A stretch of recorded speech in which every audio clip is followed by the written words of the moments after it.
this meeting. This is for January of 2022. Purpose of this meeting is to go possible action items for the meeting. You want it off? Here. Oh, yeah. Wait.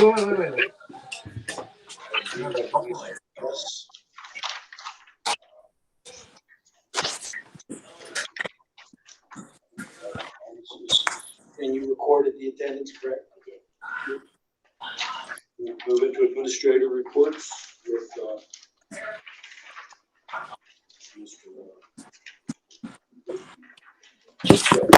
Jared, can you scroll down the administrative reports? Yeah, I apologize. I was just trying to get on my thing. Yeah. Put it in the garbage can. Item number 4. There's no attachment. Is there the virtual thing on there too, like people being there? yes, they're all on here. I have it on the other screen. I can move it over to this one if you prefer that. That's fine. That's fine. You're good. This month here, we, at the driver meeting, we discussed, winter preparation, trying to get my drivers in the mood for knowing that earlier in the afternoon, the bus is ready before we get moving, so they're warmed up for the kids, and also just, being ready for the snow and walking around in our parking lots in the snow. Efforts at recruiting and sustaining our drivers.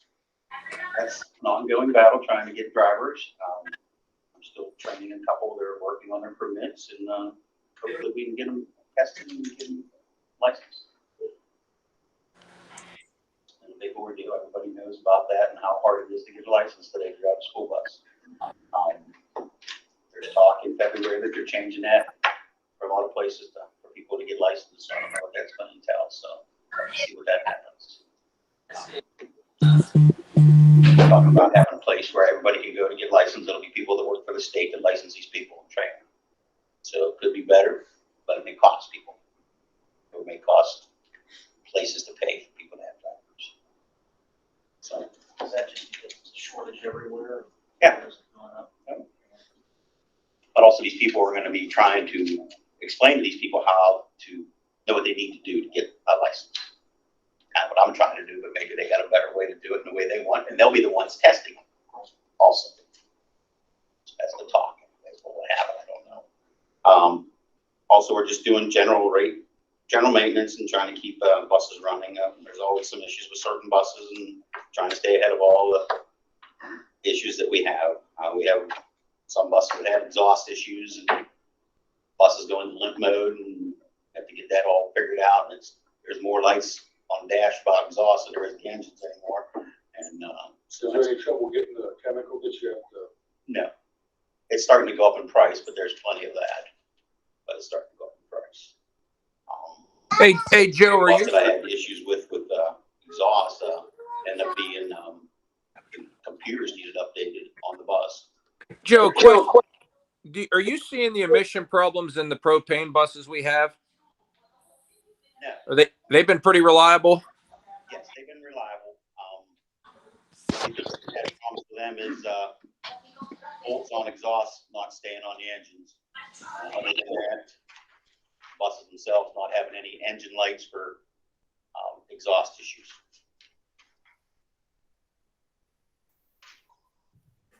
Any other questions for Mr. Slater? Thank you. Mrs. Bell. We got our benchmarks completed prior to Christmas break. We're looking and analyzing all that data now to make adjustments here in January if needed.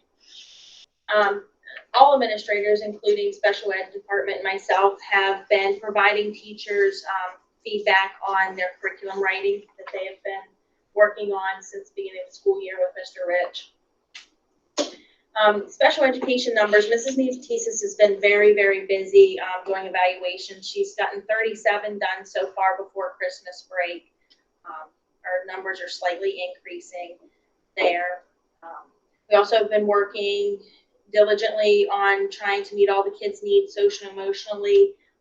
She has been working on lunch groups, doing individual counseling with students, parent-teacher consults if needed, and we're connecting as many people as we can with outside resources that need it. Any questions for Mrs. Bell? Thank you. Mr. Swerve. So we sent out our Q2 progress reports last month. We also completed our benchmarking, as Ms. Bell said, and we're going to be having our grade level data meetings next week to look to see if we can make any adjustments and see where we're at, what we need to do. We had a third grade musical last month as well. It was nice to have that in person. It was a good turnout. The kids and Mr. Dallenspec did a great job. We also had our holiday party. It's the first time since prior to COVID that we had an in-person holiday party. PTO, parents, teachers, everybody did a great job to make it a fun time for the kids. Same thing, you came and visited everybody, so it was a good time. And then something new we did this year, the Festival of Trees event.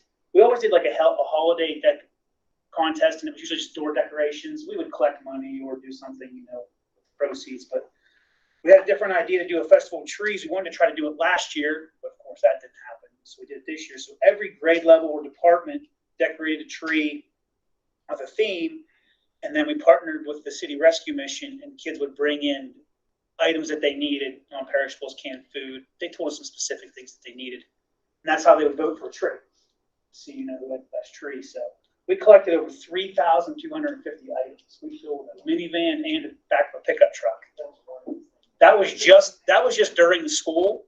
Then the night of the event, we collected another $250 in donations and another 4 boxes of items. So it's just amazing what this community does when it's time to do things in return. I mean, it was, everybody had a good event. We had Mrs. Klingerman brought some high school choir down. They caroled down by the gym. We had some Christmas music playing over the speakers too, some holiday stuff. So it was a nice event. They could come and see the trees and even see some of the kids' holiday schoolwork that was hanging in the hallways. So I think it's something we'll do again next year. Any questions for Mr. Front? Middle high school, starting tomorrow, we're going to start with our winter keystone exams for students who need to retake the test. Right before Christmas, the student council court of caring took place, and one student, Alexandra Herr, raised $9,500 all by herself. They raised a total of $15,462. Mr. Wypeck's in the works of making a plaque. We're going to make that an annual. Student who wins the court of caring, we're going to give them their names on a plaque up in the hallway. Where's that money go? Children's Hospital. How'd she raise $9,000? She got after it. She went out, she had, Wow. yeah, her family helped her. And it was, Yeah, that's awesome. it's awesome. So, then, finally, winter sports are underway. All 4 programs are competing at a high level. Mr. Rich mentioned earlier, the WPIL cheer finals are on Saturday. I think we're one of 4 teams in our category. So they do make mistakes. Any questions for Mr. Front? Thank you, Dan. Mrs. Columbus. So in January or in December, we had some choir concerts and band concerts that took place. Our middle school, high school had their Christmas choir concert and the band concert. As Mr. Swerbley mentioned, we had the 3rd grade musical. Also in the elementary, 5th and 6th grade held a little mini band concert just for the 4th graders. So it was nice for the students to practice having a concert and performing in front of other students. I also wanted to mention that we had 5 students that attended honors band for the PMEA awards at Westminster College. So we had 2 seniors, a junior, a sophomore, and a freshman. All students that tried out were accepted into the honors band. In the elementary, we had students that went to academic games at Slippery Rock University. We had 1 student that went undefeated in linguistics, and this is her 2nd big win, which is now putting her in line for nationals, so she can go and compete there. And then they also, 4 students were awarded certificates in grades 3 and 4. It's like a season of giving. My colleagues mentioned the tree spectacular that we had, the court of caring. One other fundraiser that we had was the National Honor Society did a Wounded Warrior project. And they were able to collect enough to provide 76 families with holiday meals and feed 236 people. Because of their donation, Wounded Warrior was able to take their budgeted items that they had for that, reallocate it, and they were able to provide those same families with toys and gift cards.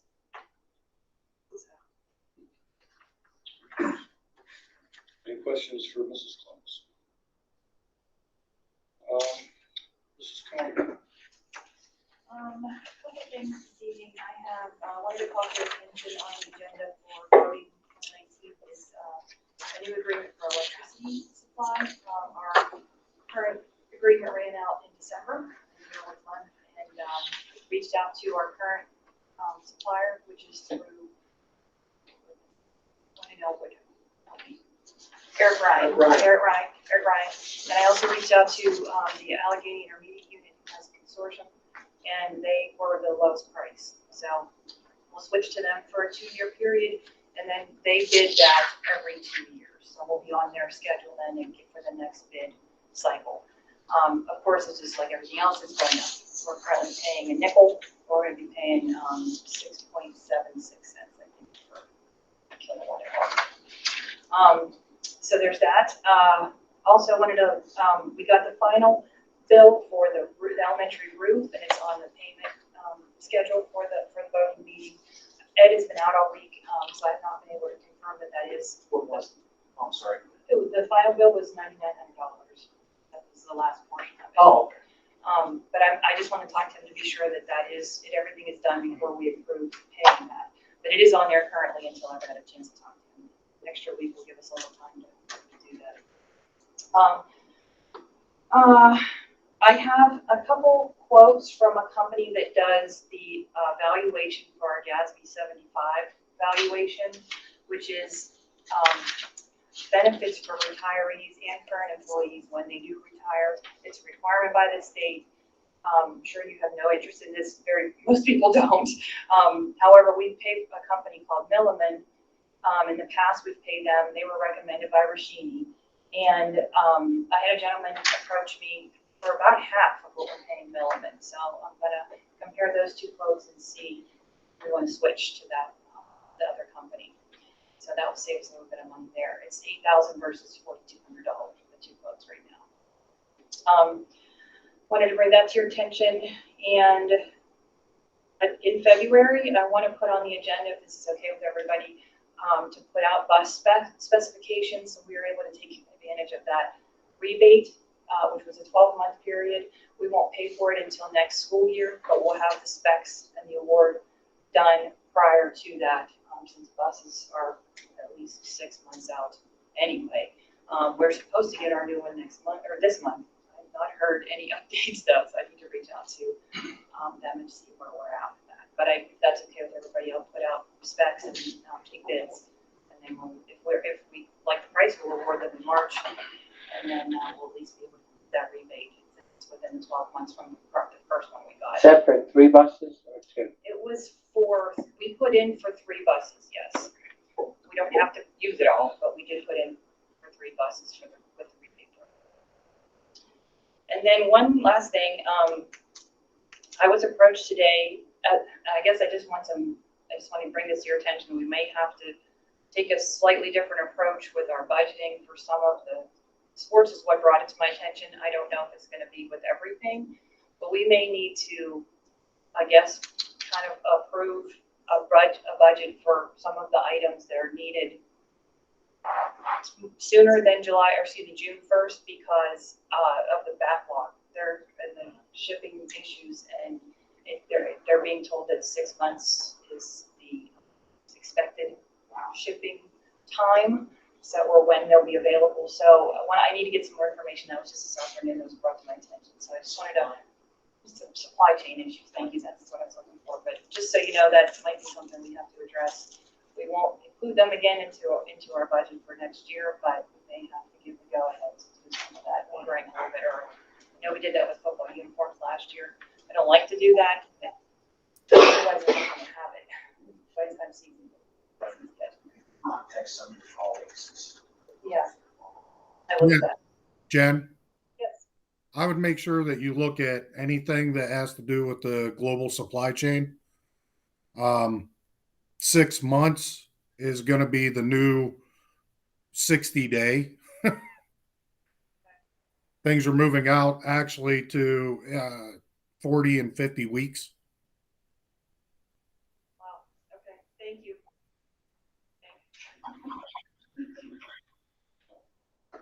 That's all I have, thank you. Any questions for Ms. Clark? Thanks, John. Mr. Rich? Nothing at this time. Okay. Item 5, any questions or comments from the floor relative to agenda items?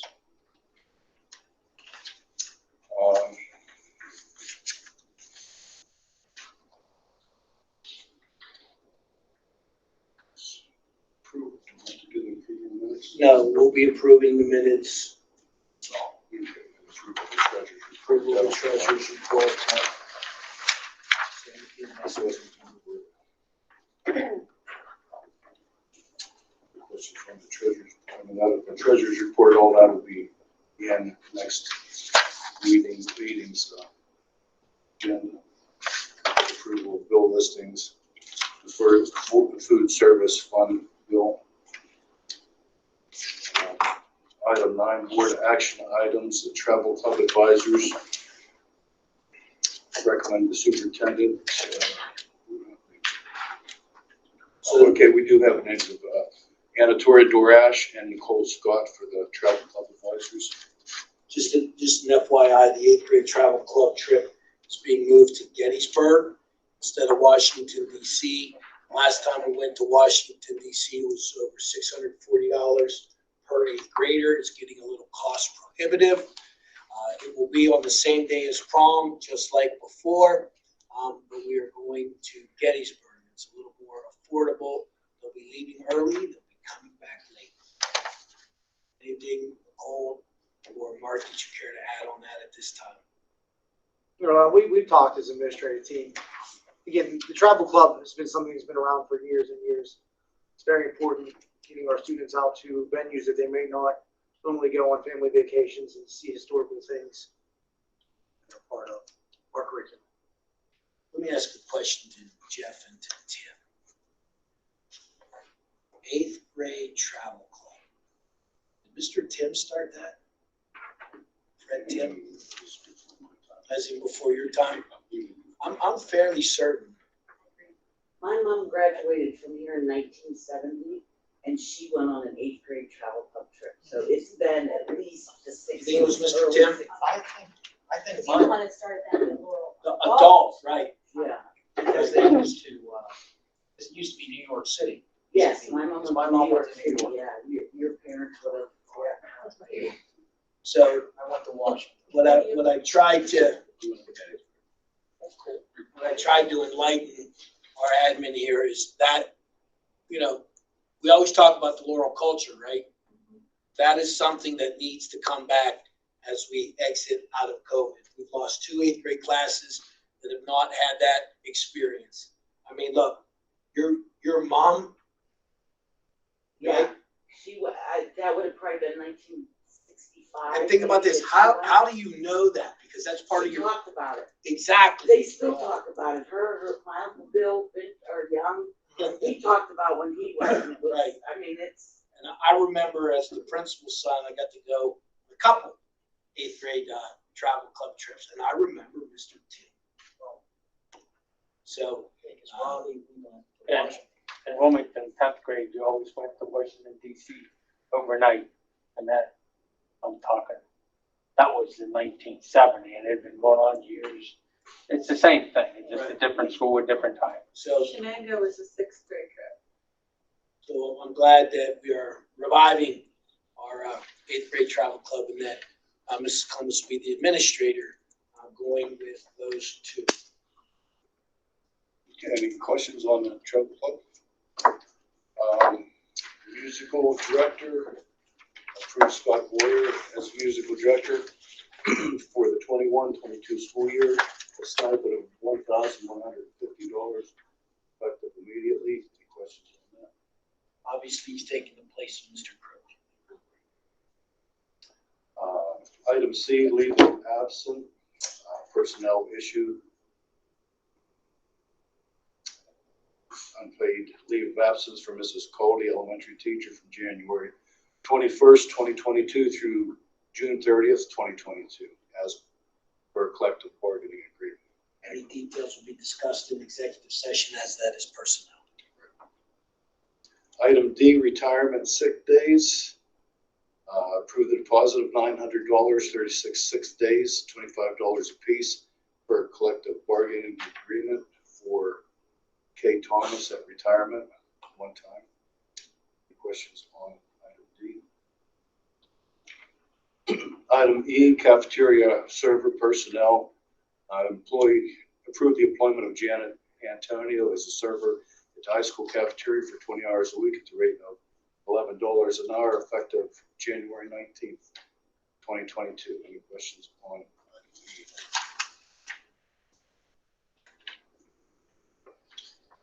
And approve the attendance of Teresa McBride to the online notary recertification course. And item 2 on that same motion is approve the attendance of Jessica Neofatesis to PDE Bureau of Special Education annual conference, March 2nd through the 4th in Hershey. Cost is $225 for registration, accommodations, and mileage, approximately a total of $835.79. Any questions on that?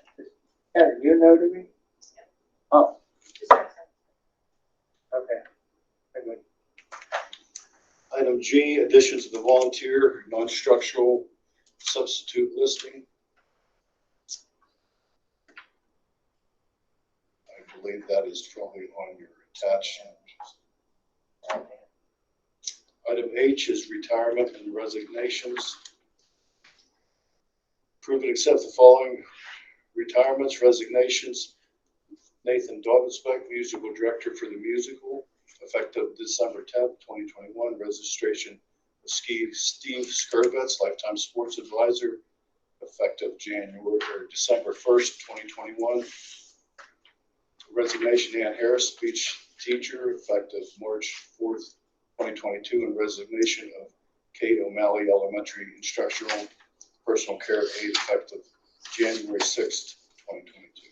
Just of note, Ms. Bell and I are meeting with Ms. Harris tomorrow.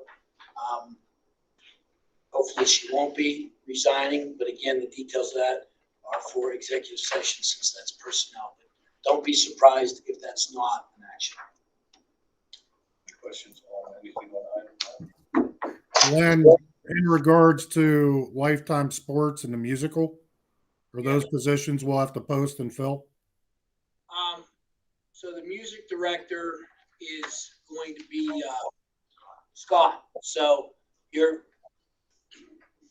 that one will be filled.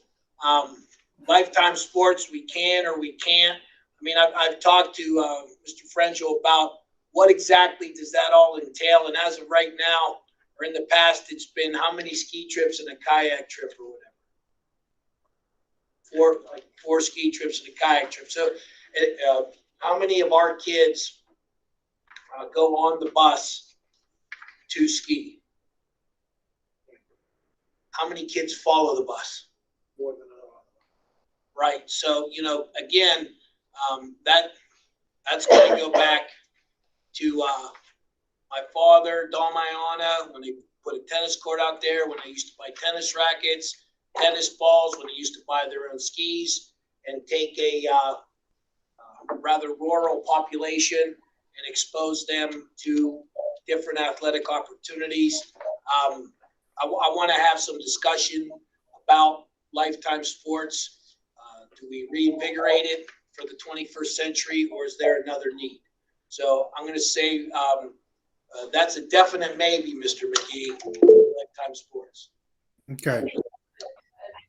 Like survey the population of our students to see like how much interest is truly Is there a there. question or something, Jerry? Yeah, somebody has a text-based question. Jody Disman asked, is there any new advisor for the Science Olympiad yet? So that's not an agenda item right now, but I'll wait till the end of the meeting and I'll answer that question. If there are any others, we'll go from there.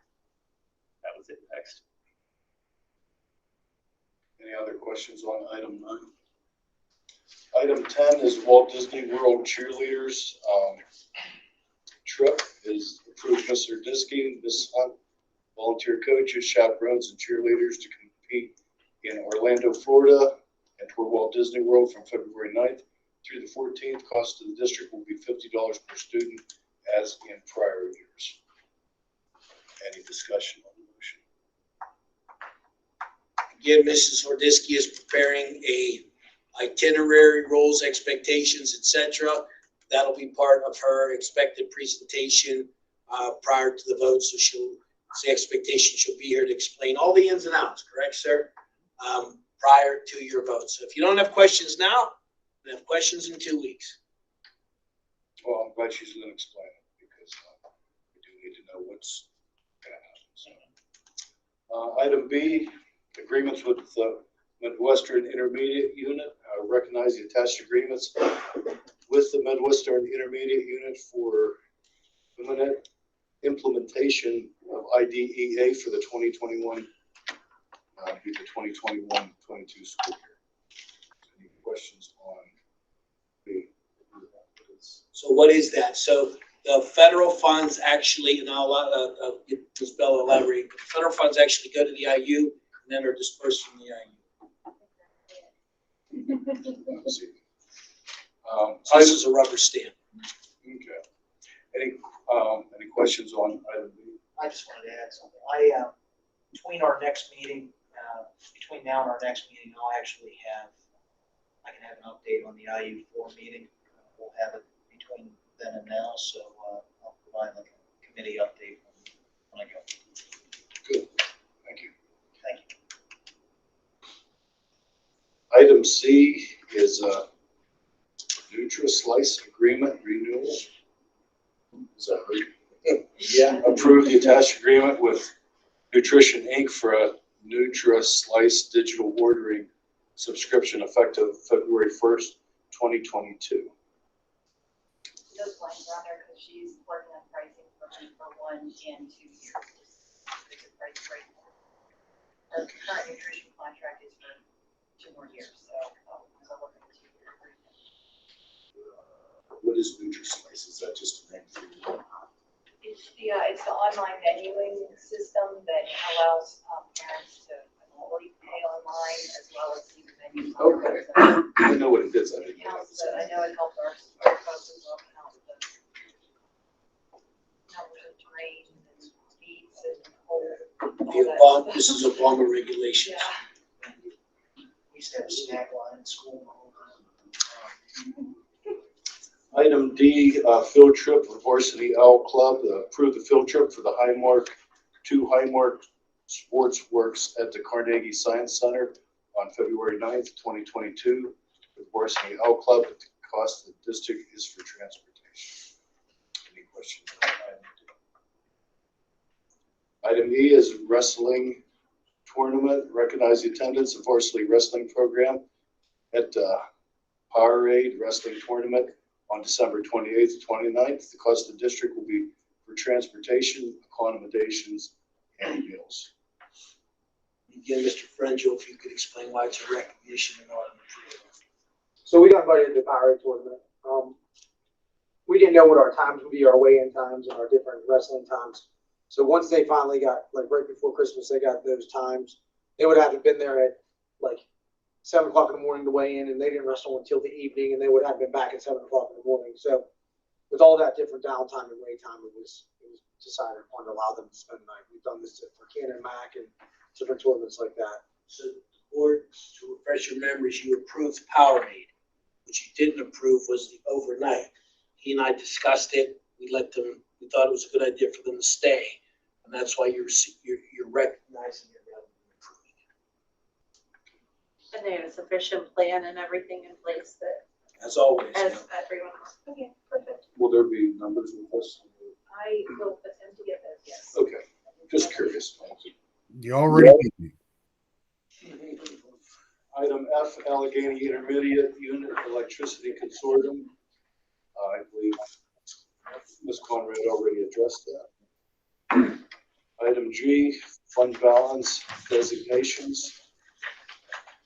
Yes, also.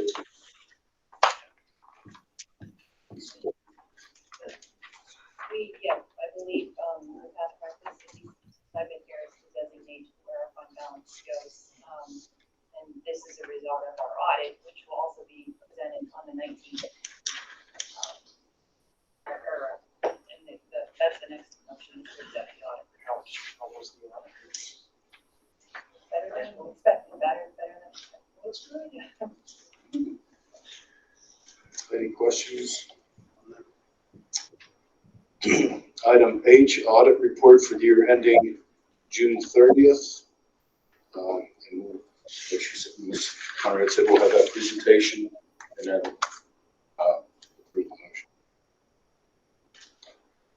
Item I, Act 1 resolution for the 22-23 fiscal school year. Approve the attached resolution indicating that the Laurel School District will not raise any tax rates for the 22-23 fiscal school year in excess of the index of 4.6%. And if there is any feedback of something is preferred rather than this. So, to be clear, you're not raising taxes.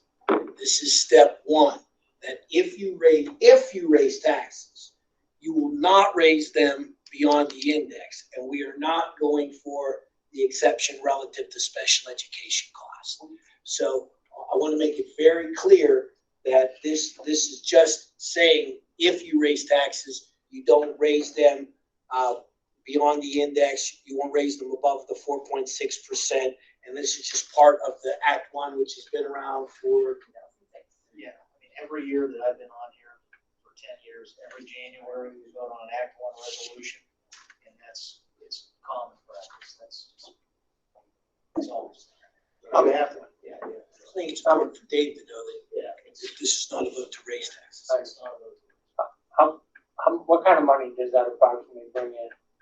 You know, if not next week or the week after, it'll be fine. You mean if we did do Yeah. Yeah, if we did do this, what monies would that be? if you went to the 4.6? Yes, that's my question. If we raise the index, I believe it's 8 mil that we can raise, is all. And bear with me, I'm gonna pull that up.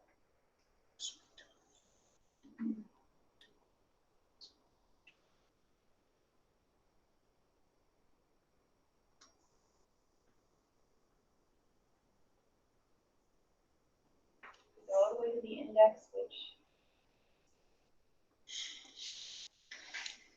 Sorry. no, that's okay, that's quite all right. $216,302. So, just say 216,000. So, in my opinion, the new budget should find cuts at 216,000, and we don't have to raise the taxes. That's the same thing, correct? Well, if you go into a deficit budget, I mean, that's what you're asking. Well, we're in a deficit. Well, we're deficit spending, correct? To the tune of $70,000 instead of $700,000. Here's the thing, Jeff, to build on what you're saying, okay? Right now, our ESSER plan, if you look at 1, 2, 3, and a set aside, one of the reasons why I have this up here is these are all the large categories that we're spending our ESSER funds on. There's our ESSER amounts. If you look at most of that money, most of it, not like 50% of it, like 85% of it, is supplant, okay? So the supplant gets us real close to that balanced budget, all right? So as long as we're supplanting and we are receiving these federal funds and people are trying to come out of a pandemic, from my seat, I'm not looking to raise taxes when we have this money. Now, the converse, though, is the following. We haven't raised taxes since the 16-17 school year, right? Just for round numbers, because it's a little over $200,000. 5-6 years ago, it had been a little under. Just use $2,000. If you had gone to the index, gone to the index, gone to the index, gone to the index, if you do that 5 times, it's $1 million, right? So always the concern of the financial planner is when you don't raise taxes, not only do you miss out on that $200,000, right? Well, then the next year, if you miss out, now you're at $400,000, right? converse is also true. So there's a balance, but it's my opinion right now that as long as we are supplanting, we ought not be looking to raise taxes. Yeah, just because inflation was 7% this year. Right. Going to be that this coming year, at the end of this year or the beginning of 23, we're in recession. Read the Carter papers. We're playing the same game as we did in the late 70s. Same game. And you can't stop the recession at this point. And I understand that $200,000 divided by all the households, and may only be $50, it may only be $100 that I used to describe as pizza money. There you go. But you, it's cutting pills now. Yes, you enlightened me on that one a few years back. Oh, it's worse today than it was then. It's not got any better. Pieces are big words. It's just, people have less spending. I mean, You'd like to get pizza for the family for $50, you can't do it anymore? Throw in a couple words, hot pepper cheese balls are done. Any other questions on item I? Item 11, any new business? Item 12, comments, questions from the floor relative to non-agenda items. So we do have a science Olympiad question, okay? And that's another definite maybe. We have not received any applications, and we also have discussed maybe pursuing something different. Again, discussions with Mr. Frenzia. What's our comprehensive look at the science Olympiad? Who's still doing it while we want to look at something else? So Science Olympiad was a group of science, call them science games and activities based upon real world measurement, knowing rocks, knowing formations, knowing different chemicals. Whereas what we're finding with technology and with science now, there's more of a push towards engineering and computer and coding. So we're looking at if nobody wants to take part in Science Olympiad or push kids towards Science Olympiad, we're sending a group of students, 7 students. Mr. Ullman and Mr. Wypeck are taking them down to Elwood Quality. They're doing an engineering challenge. So we're paying that out of the extra pay for extra services money because they're doing that outside of school. We're taking part in the STEM Connects challenge in the past. Again, there's no stipend for that. It's extra pay for extra services. So there are different avenues when we talk about science enrichment and extending education. There's just been a label and they've had success in Science Olympiad, but there's different avenues and there's different technology and pathways that we're looking at to pursuing now to get that extension of the classroom. So it might not be Science Olympiad, but it might be something else. Something around an updated technology center in the high school library. That's in ESSER 3. Okay, any other questions? Okay, with that, I'll I'm sorry. Oh. Yeah. go ahead. Ms. Cooper. I'm I know everybody else is, I'm usually here.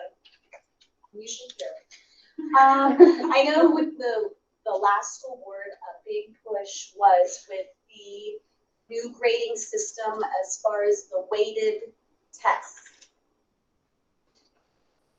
I'd like to hear how it's going, because I know how it's going on our end as parents. I'm kind of curious how the administration sees it, because I know that some of the school board members that I've talked to about this, we had too many kids getting over a 4.0. There's a lot of different things, but I'll let Mark and I have talked about this. Progress reports, first 9 weeks, progress reports, second 9 weeks, etc. So your thoughts on how's it going and where it's headed? When we talk grading and reporting, we talk about what we're doing with students' grades. We haven't had a large influx of change in student grades. I have to disagree with I that. have to disagree with that also. When you have a parent sitting here that, I don't get a progress report because our grades aren't that bad. He's not failing, so we're not getting a progress report. We But post his progress grades- reports in. Well, okay, I'm sorry. I take that. I'm sorry. We don't send paper progress reports. I take that Progress back. reports I'm are- sorry. Yeah. So But his grades aren't bad. However, are you seeing grades drop? every month, every time we get a progress report or a report card, Mrs. Barletta in the guidance office gives me a grade distribution report. I can tell you there is not a pandemic shift or epidemic shift in that grade grade distribution report amongst the 495 students in the building. I will say that you're probably working a little differently. As an educator, the truest measure of student achievement is What they're showing me. an assessment. Could be, Doesn't necessarily mean could be a performance-based assessment, could be a project-based assessment, could be an eventual pen paper assessment. But the single biggest indicator of achievement is an assessment. Now, we also know that if you don't give credit for other things don't get done. So, in a regular course, the weight is 60% for an assessment, 30% for independent work, and no more than 10% for what you might call in-class work or participation. In any one of those categories, bonus can account for no more than 2%. When you go to an honors course, it becomes 17, 15, 10. When you go to an AP course, simulating college, it is 95 and 5. So, In what college, how do we come up with these numbers? so chapter 8 of integrating differentiated instruction with understanding by design by Jay McTighe and Carol Ann Tomlinson. That whole chapter is spent on grading and reporting. As a matter of fact, before you leave, I can give you an extra copy as an educator if you want to look at that. So what we derived is, if we understand that the truest form of measurement of achievement is the assessment, if we also understand that there are multi-modes of assessment, because everyone thinks that assessment is just a conventional test. You know that's one, right? Okay? What else can be reported for that grade, and wherein is the balance whereby we keep the preponderance of the measurement, the assessment, in addition to that. So this was a whole grading and reporting evolution, K-12. Not directly related to the weights relative to high school, but K-2, you're a kindergarten teacher. So what we are looking at doing pre-PSSA is having 3 successive years of scaffolded performance standards. So every year, these are the standards that your child will address. Some will be the first 9 weeks, some second, third, fourth, some throughout the whole year. So kindergarten. Now, when we start for grade 3 for the PSSA, okay, now we go to the 60, 30, 10 through grades 3 through 6. So, relative to some of the grade inflation things, in the past, we have had and we've taken other steps as well. A few years ago, we changed the actual weights of some of the courses. Some of the more rigorous courses still have an accelerated rate, but the weights are 1, 1.05, and 1.1. 1.15, okay? So, depending upon their designation, that patterns after the grading and the reporting. We have had a previous board policy where anyone over 4.0 gets labeled a number 1. We've redefined that so that we only have one number 1. By reducing previously it was 1, 1.25, and 1.5, correct? For the weights? Then when you were, Yeah. right? So what that really did was you could really get an inflated GPA relative to that. So I look at this as a progression of what we've been doing, and I also look at this as the following. a storming, before a norming, and then a performing stage. We have also had students, graduates, parents come back and say, my kid got all A's in math, he goes to so-and-so university, and all of a sudden they end up in a remedial course. So for grades to match achievement, you measure the assessment. That's the philosophy. Where those weights came, that came out of a product of work, and that's why where they are, where they are. Because the incentive was, if you took an AP course, that the weight, getting an A- in an AP course weighs a lot heavier. Like when I was in school, it was 1.5, and getting an A+ and a 1.0. So. And that also colleges- devalues Right, the arts. colleges look at, So, well, They like take away Juliana, it. though, when she applied places, Mhm. she, because she was over that 4.0, she had to change, scan. They scale it. They had to scale it down. But anyway, Right. I feel that we could have made the classes more rigorous without the change to the grading system. We already have the strange 92% is an A, all that. Because most school districts, it's 90 to 100 is an A. So we had that difference. And also, when were parents and families even told about this change? I do not recall any until my kids came I home. sent out a video in August to every parental email on file, every student email, and posted it on the website. That explained this change in that. But I have to tell you, like, I was busy watching game film.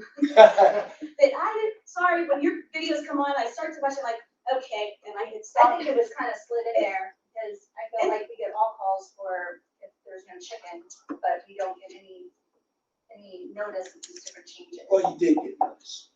Not in an adequate way, as far as I'm concerned. It's hard to get I through mean, it all wasn't the even brought up videos. at, And then what you're saying, the student that graduated last year and performed the same, now they end up with, the students this year that do the same type of performance have a lower GPA.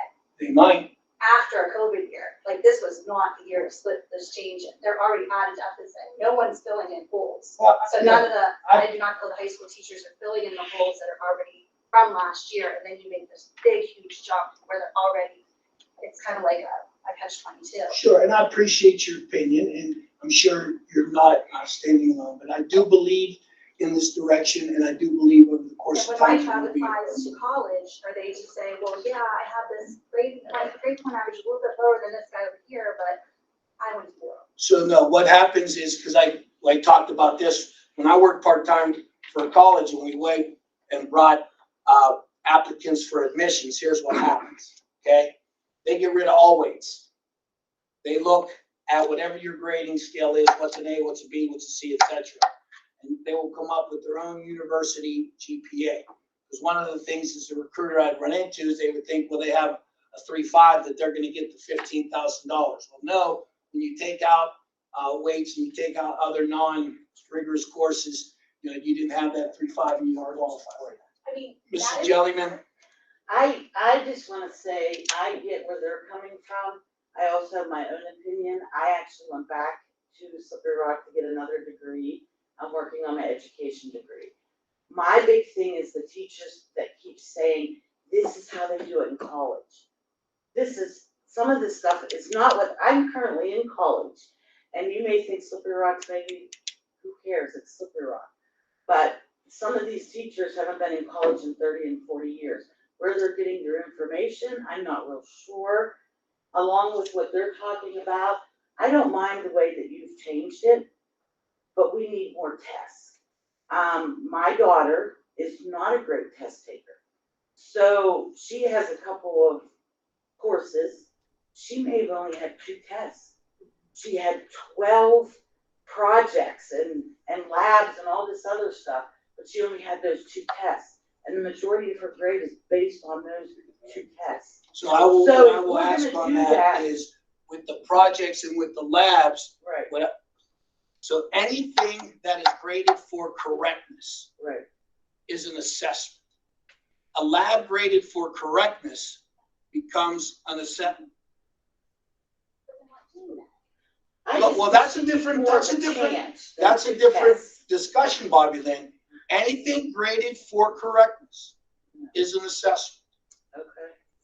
anything done independently, an example would be homework, comes into that second category. And anything given credit for being there and doing it comes in that participation category. So, to your end, I would check and see, are those labs and projects being given credit for completion and therefore they would be an independent work? Or would they be for correctness and there they would be for an assessment? She has 100% in everything but tests. And unfortunately, should that not be? Right, she has it, but like I said, she's not the best test taker. I've worked with her. My mom's a retired biology teacher.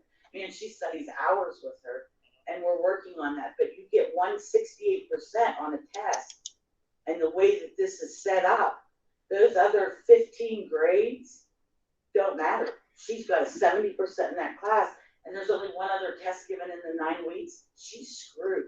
So what I'm saying is, I get where you're coming from. I think it's a good idea, but these teachers have to give the kids more opportunity, even if they give quizzes. Absolutely. Like, give her a chance. So for example, to go to what Bobby Lynn said, what you said, that's a different argument than destruction. If labs and projects are being graded for correctness and only being given credit for completion, all right, that's a different discussion. If you're saying, that you're not, she's not dumb, but her grades are. You would think that your batting average would be higher if you get 10 at bats as compared to 2. Right. I'm just saying, like, just give them they don't have to be huge tests, even quizzes, because the tests and quizzes are worth more. And I know that she knows it. If I didn't think she knew it, guess what? I'm the first person to hire a private tutor for my kid. That's not a brag. That's just what I would do for her. Right. I think she has it. It's just she struggles with the test. So I just want her to get that because she loves science. And she's really come home lately and just said, Mama, can I drop this? Like, I don't want any kid to feel like they have to drop a class. And it's a subject that they love. She loves the teacher. It has nothing to do with the teacher. In fact, that's her favorite teacher. It's just she is struggling because she's like, Mom, I'm doing all this. He actually says, I know it, but I get on that test and I freeze a little bit and then I do bad. And I don't want her to feel that way. And she's watched me in school last year when we were in COVID, and I'll be done. This class that she's in, this advanced biology, those kids got to take the skull and the bone test online with their notes. My child had to take it in the classroom this year without that. So all these kids last year, hell, if you didn't get an A+, then that's your fault. Because I'm not saying you cheated. I take it that way she's taking it this year. And it is tough. That is a tough, the average is 68%. I'm glad she took it the way she took it this year because she knows that's how it does in college. But last year when we did this, my kid didn't get to sit in her bedroom on her Chromebook and use her notes. So who knows? Let me ask you this question. Who knows more? The kid who got the 90% last year by using their notes or the 68 on the two assessment? I'm just saying, I think she feels defeated because these other kids from last year are saying, I got a 92 on that test. You got a 68. Right. She does know more. I'm just asking that some of these teachers please maybe throw a couple more tests in. Just to help them. We have our administration here. And I mean, I'm not coming down on how you have it set up on, just give them a little more of a chance. Certainly, when we have our extra hour Wednesday, okay, we can talk about, please make sure that if it's for correctness, that it goes as an assessment. Please make sure that you're giving ample opportunity for assessment, and please make sure you are giving multiple types of an assessment. All of those things are fair requests, and I believe tie right in to what we're trying to do. Yeah, and my child I know knows the skull more than those kids that took it last year. She did it more rigorously. And she got a bad grade, but I'm proud of her because she did learn it. She studied her ass off, excuse me, and she knows it. She didn't get to use notes, so that's just. A couple other things that I wanted to address with this, though, we could have gone with the rigorous route, made the classes, and if there was a problem, if one class is not as rigorous, go to that teacher and ask her to be a little bit more rigorous. As for Lenny, how you said about the colleges, I understand that. However, I've sat and talked to Juliana about this because she's heard me chirping over Christmas break. It did affect for it will affect for scholarships eventually. If there's a community Lawrence County scholarship and they're just looking at the GPA, they were not looking to see, as Mrs. Tinsman had said, if Laurel is weighting their tests more. Juliana is a Penn State Maine, biomedical engineering degree she's earning. Her hardest class, the hardest class at Penn State, she said, Mom, 75% is your assessment. She gets it. She goes, yes, we have these tests. That's 75% of your grade. And 25% is your homework and your participation. But the tests are curved. We're not curving. So they're curving tests in college. So she goes, Mom, the best way to prepare our kids for college is to teach them how to study, to get them prepared for college that way. Wait, another way. She goes, oh, make sure you tell them what the class is, Mom. Thermodynamics of a biological system, fluid mechanics.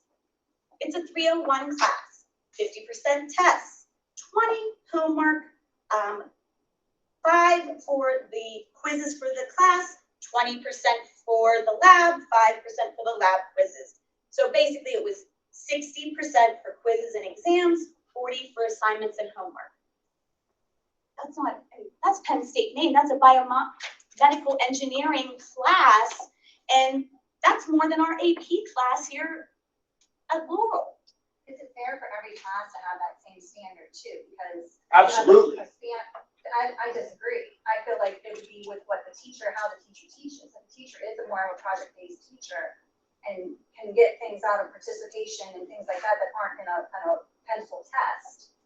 And like you said, some of the pencil tests too, it's like one test. The kids do poorly on one test. I mean, I went to school to be a teacher as well. You take a statistics class. They teach you how to balance your class. Every teacher here should know how to do that without being told 90% for this, 10% for that, based on how you teach, how your class is conducted. I do feel like a lot of kids, and then too, I do feel this year more than anything, my kids come home and they say, no one passed the test. How do you have a test if nobody passes? So again, all of those arguments have nothing to do with 60-30-10, 75-15-10, or 95-5. What you are discussing is pedagogy.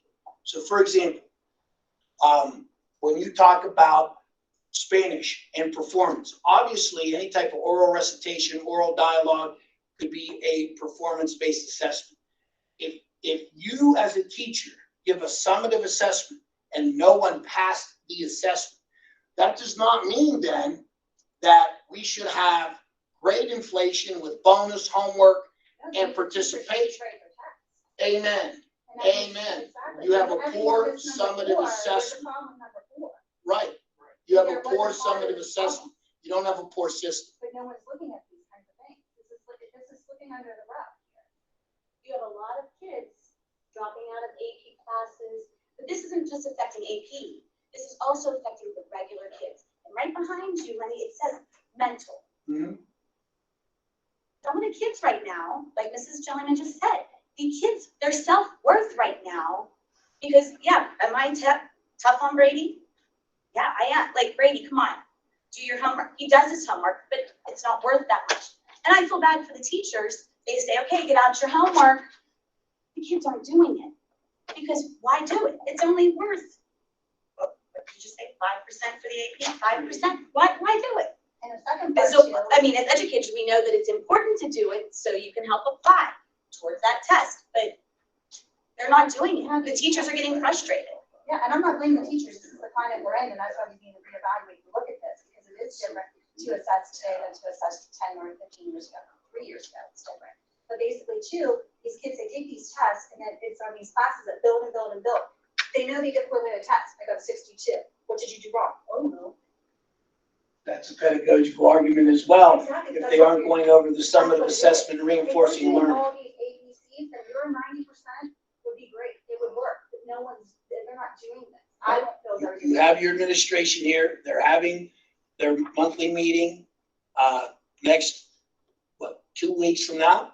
That's certainly gonna be part of their building level, meetings. I would encourage you to, because I didn't take any notes. No, that's fine. I would just encourage have you parents to there. express those concerns directly via email. If you want to send them to me, I'll get them to the administration in kind.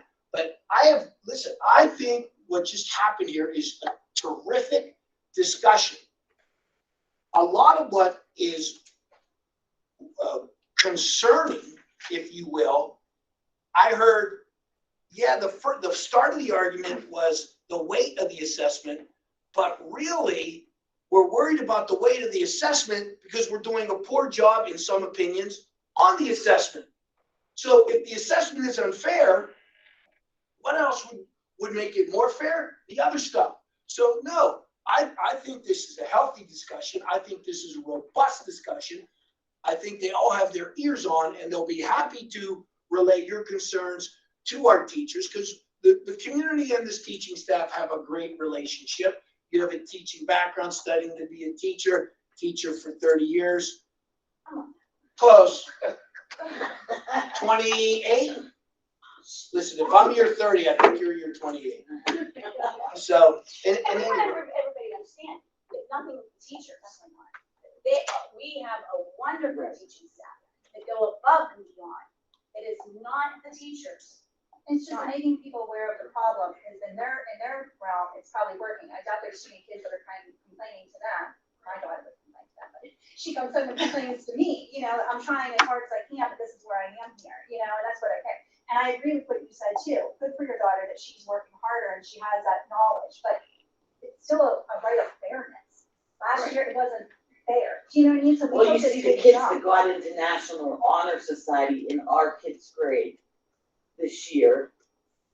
Last year is when they had to advance biology and got to use their notes and whatever. So this year coming up for my kid to get into National Honor Society, it's a lot different.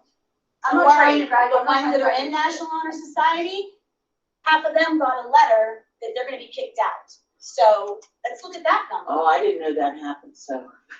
Because we've also addressed some of the qualifications, not only for admission, but continued membership. And quite frankly, there was a discussion a few years back about a request to make National Honor Society more rigorous. This is all part of what's been planned, researched, and developed over the last 2-3 years. It's coming to you now, so it may feel shotgun, but by no means was this sprung. So I want to continue these discussions. I don't want this to end, but When did that come up with National Honor Society, that they changed it? pre-COVID, 3 years ago. Do you have a record number, Mr. Frangel, of letters being sent out right before Christmas? Thank you, Merry Christmas. Well, okay, so I think what you're talking about is something different. So National Honor Society, when I started here, prior to me starting here, was led by different people than was led throughout the years. So there have always been bylaws and procedures in place, and some people may have ignored some of those bylaws and procedures. So when it was taken over by the current advisors, it was expressed to them that if you're going to have bylaws and procedures in National Honor Society, you need not ignore those. Those need to be in place. So, We have access to the bylaws and is it out there? Because I look nationally, because my son was not accepted because he does not show leadership skills in school. Apparently, so that's what I was told, even though no one's ever told me in the past that he had lacking leadership skills, that he was not accepted this year because of that. He's not on straight A's and varsity sports and all that. But when I looked into it myself, I went to the national site for National Honor Society, and it said it was basically smaller subsections named books. every chapter makes it. Yeah, it would be nice to have the access to that. And if the child doesn't make it because of that, it would also be nice for someone to say, or contact parents, like, hey, your kid's lacking in leadership. Their grades and everything are here, but I know what that means, lack of leadership. But anyway, why not solve the problem instead of punishing the child? Like I said, we talked about this before, how you were trying to grow adults. You're not just trying to grow these superhumans. And I feel that's what we're trying to do. We're trying to get this kid get straight A's in calculus. Well, aren't we just trying to get them to learn? It's just, to me, we're just, I understand trying to make Laurel a high standard school, but you're jumping big, you're jumping so big. What makes these kids have to work through this hard to get this recognition? I was in the National Honor Society, I don't remember doing anything, and getting a little pin and going to the writing my letter. And then, So how valuable was that experience? exactly, that's what I said too, but how valuable is it to have a college record, your college? So that's what it's about? For me, yeah. Then you shouldn't have been in National Honor Society. Not that back then they didn't, but for my son as well. So if because he doesn't have, like I said, if that's a problem, why wouldn't someone contact the parents and say, hey, why your child did this? How am I supposed to know to help him? I mean, he doesn't show at school as far as being leadership, other than just water cooler talk. I'm just using. No, you got me on that one. I don't get the answer. Yeah, it's just, but that's what I said. It's the same thing. It's waiting until there's a problem. Like you said about progress reports. Like you don't hear about things until your kid's this bad. You know what I mean? If they're just lacking a little bit, you don't get this information. It's like it's like once again we're like your high stretch of lows, and then everyone in the middle is just like kind of forgotten about. And there are some teachers that will put on their progress reports, like the coded number at the bottom, sometimes. It's Like just you maybe, guys like I got said, some work maybe to there do. should be a discussion and a talk, and everything's changed because of COVID, everything, all these schools. There should be some kind of committee connecting the parents and the teachers and the students of these changes, because we all do feel blindsided. And even if I did watch that in the video, I might not have paid as much attention to it because it didn't happen yet. And now it's happening. And We we're even had a like, slideshow with examples. I was too busy I watched sometimes. I would like a paper document, transcript of all that. Yeah. I actually just have one thing, and it wasn't even about that, that's not what I came here for. I'm asking, and this is maybe more towards Mr. Frangel, as a parent of the girls varsity basketball, I know we cannot speak about personnel, that's not what I'm here about. What I'm here about is can we please have a meeting with parents? I mean, we have never even been contacted to tell us that any of this happened. My daughter came home, I had already had 3 phone calls from parents, Ms. Shenango, to tell me what was happening with my daughter's varsity squad, and I didn't even know as a parent. We have no idea, except for what our kids are telling us, which they shouldn't be telling us, where we're going forward with this. So let me Who's my address, coach? let me address some generalities. Yeah, Okay, without getting any specifics. right, I know you cannot. All right, we, as an administration, did address the team at their New Year's Day practice, Right. okay? There was some discussion about holding a parental meeting. You obviously were gonna have to come pick them all up. I gotta be honest with the timing of everything and when it happened, I would have much rather been on my couch watching Rose Bowl. But in any event, long story made short, I think it's totally appropriate to have the administration meet with any parents, concerned parents. I did tell the team that I know most of the parents have my cell phone number, that they could call me with any individual questions. Don't know if that got relayed. I didn't make a video on that. But in any event, we will be happy and in the very near future, have a meeting to discuss the current status of girls basketball. And that's about all I want to say at this time. Right, and that's all I'm asking for, and not even individual meetings, just I think as a group of parents, just say, hey, after practice Tuesday night, we're gonna be here for 45 minutes. Mr. Frengel's there, one of the ADs and the coaches, I think that's great. I don't wanna hear it from my kid, and, sometimes George is not listening to what you're saying, no offense, but what she said back to me may not be correct. And I think we're entitled just to know. We don't have to have anything until this is done, or whatever happens. But yes, I would just prefer if we had a group meeting. We'll look to this. Thank you. That's all. That's what we get for asking. Sure. I'll ask it again. No. Is there anything else before I adjourn? Thank you for coming out tonight. The meeting is adjourned. Bobby, upstairs, would you like to? Yep.